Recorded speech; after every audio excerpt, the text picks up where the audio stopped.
మీ భద్రతా వైఫల్యము అంటే ముందు దులుపుకోవడం ఎట్లా, పక్కకు తప్పుకొని బాధ్యత అంతా జగన్మోహన్ రెడ్డి గారి మీద ఎట్లా, ఇంకా అంతటితో ఆగకుండా ఇంకా వరుస పెట్టి వాళ్ళు కొడుతున్నవి చూస్తే ఆఖరికి ఇదంతా ఒక నటన అని చెప్పి ఈరోజు మార్నింగ్కు తేల్చినారు టీడీపీ నాయకులంతా. బహుశా ఇది కూడా మీరందరూ గమనిస్తూ ఉంటారు, గమనించి ఉంటారని అనుకుంటున్నా. ప్రజలందరూ కూడా గమనిస్తున్నారు. కడుపుకు అన్నం తినేవాడు ఎవడైనా, మెడకాయ మీద తలకాయ ఉండేవాడు ఎవడైనా అలాంటి మాట మాట్లాడగలడా?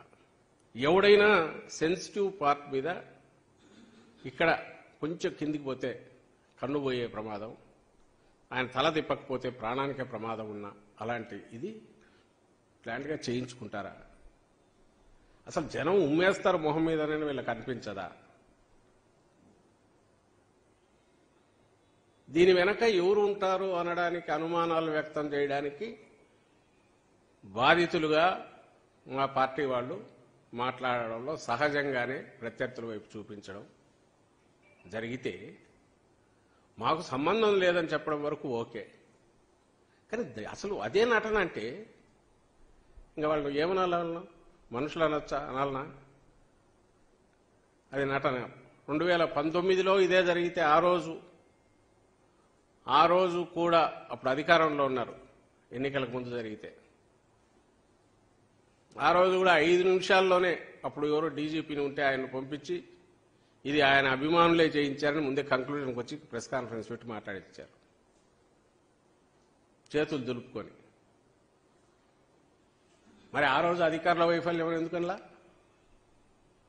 ఆ రోజు నువ్వు అధికారంలో ఉన్నావు కదా, జగన్మోహన్ రెడ్డి గారి మీద ఇది జరిగినప్పుడు మా అధికారుల వైఫల్యం ఎందుకనలా? ఆ రోజు 5 నిమిషాల్లో అదే అధికారులతో జగన్మోహన్ రెడ్డి గారి అభిమానులతో ఎవరితో చేయించుకున్నాడు అని ఆ రోజు అన్నారు. అది ఇంక ఇప్పుడు ఎంత ఎగతాళి అయిపోయిందంటే ఆ కోడికత్తి సీను, కోడికత్తి అనేది అది ఒక ఎగతాళి అయిపోయి ఇప్పుడు దాని సెకండ్ 2.0 వర్షన్ అని ఎగతాళి చేస్తున్నారు. రాజకీయాల సంగతి వదిలేద్దాం, అసలు వీళ్ళు మనుషులుగా అన్న ఈ సమాజంలో ఉండడానికి అర్హులేనా అని నేను అడుగుతాను. ఇది ఎందుకు చూపిస్తున్నాం అంతగా అంటే మళ్ళీ అడుగుతున్నాం, ఎవరైనా నటించాలనుకునేది ఆ లక్షణాలు ఉండేది వాళ్ళకున్నాయి, దట్స్ ఎ డిఫరెంట్ ఇష్యూ, దాని వరకు నేను పోదలుచుకోవాలా. నటించడము ఆయన నిన్న మొన్న చూసినా ఎక్కడో అది వేసి చూపించాలి నటన అంటే ఎటువంటి చంద్రబాబుది అంటే. ఆ మధ్య మీకు గుర్తుంటే అక్కడ అప్పుడు అమరావతి తిరుగుతున్నప్పుడు లేదా దేనికో పార్లమెంట్ దగ్గర పోయి వంగి ఫోటో కోసం పోజులు ఇచ్చాడు. మొన్న ఎప్పుడో రంజాన్ అప్పుడు అనుకుంటా, నిన్నగాక మొన్న వాళ్ళు ఏదో కేకు తీసుకొచ్చి నోట్లో పెడుతుంటే నోటికి ఇక్కడ ఉండగానే ఇట్లా వరకు ఫోటో ఇస్తాడు. అట్లా 10 సార్లు నోట్లో పొరపాటున పెదవులు కూడా తగలకుండా ఫోటోలో క్రూడ్గా కనపడుతుంది. అది క్రూడ్ నటన. వంగి ఊరికి ఇట్లా ఉండి ఫోటోకు సరిగా రాలేదా అని మళ్ళీ వంగడం, ఇవి చంద్రబాబుకు అలవాటు. ఆయన వెనకంబడే ఆయన స్కూల్లో తయారైన వాళ్ళందరికీ అలవాటు. జగన్మోహన్ రెడ్డి గారికి అలాంటి అలవాటు తెలియదు. పైగా ఒకవేళ అలా అందామనుకున్నా ఇదేదో కట్టుకొని తిరగట్లా కనపడుతోంది, గాయం కనపడుతోంది. అయినా సరే వాళ్ళు అదే దీనికి తీసుకుంటున్నారు. అదే నిన్న రాత్రి నుంచి మొదలు పెట్టారు, ఈరోజు కంటిన్యూస్ నడుస్తుంది. జనం ఉమ్మేస్తారని కూడా వాళ్ళకి ఏమాత్రం ఉన్నట్ల.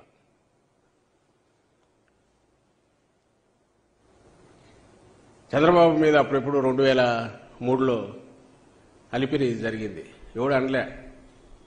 భద్రతా వైఫల్యం కూడా మా వాళ్ళు ఎవరు అనలే. అప్పుడు రాజశేఖర రెడ్డి గారు, అప్పుడు కాంగ్రెస్ అనుకో, రాజశేఖర రెడ్డి గారు ఉన్నారు. రాజశేఖర రెడ్డి గారు వెళ్ళి సంఘీభావంగా మౌన దీక్ష చేశారు తిరుపతిలో. ఇంకెవ్వడు టీడీపీ వాళ్ళు కూడా చేయలే. ఆ రోజు ఎవరు ఇదంతా నువ్వు కావాలని నాటకం వేసుకున్నావు, జీప్లోంచి ఎగిరి పడినావు, లేదంటే భద్రతా వైఫల్యం ఇట్లాంటి వల్ల అటాక్ చేసేవాడికి ఉండే అడ్వాంటేజ్ ఎప్పుడూ ఉంటుంది. అది ఎంత భద్రత ఏది ఉన్నది ఉంటుంది, అది సెకండరీ ఇష్యూ. అలాగే ఎన్నికల సమయంలోనూ ఇలాంటి ప్రచారంలోనూ జనంలో ఉండడం అనేది అంతే సహజం. జనంలో ఉంటారు. వీలైనంత వరకు ఆ కల్చర్ డెవలప్ కాకుండా రాజకీయ పార్టీలు అనేవి ఒక సంయమనంతోనూ లేదా ఆ ధోరణులు, అది ఎవరికైనా డేంజరే. అందరూ గ్లాస్ హౌస్లో ఉండేవాళ్ళే. పొలిటికల్ పార్టీస్ అన్నీ కూడా ఫస్ట్ ఒక గేమ్ రూల్ వచ్చి ప్రశాంతంగా కావాలనుకున్న మాటలు మాట్లాడుకోవాలి తప్ప పొరపాటును కూడా ఇలాంటి వాటికి పోకూడదు అని ఎందుకు అనుకుంటాయంటే